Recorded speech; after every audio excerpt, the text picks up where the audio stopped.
সেনাবাহিনীর স্থাপনাতে যদি এই জঙ্গিরা হাত দিতে পারে, তাহলে কি ধরে নেব, কি ভাববো?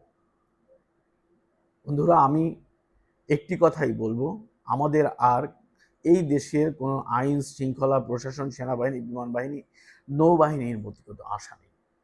যারা মুক্তিযুদ্ধের বন্ধু, যারা মুক্তিযুদ্ধের সমমনা, যারা মুক্তিযুদ্ধের চেতনায় বিশ্বাস করেন, তাদের প্রতি একটি উদাত্ত আহ্বান রাখবো আজ। দেখুন, বাংলাদেশ শেষ হয়ে যাচ্ছে।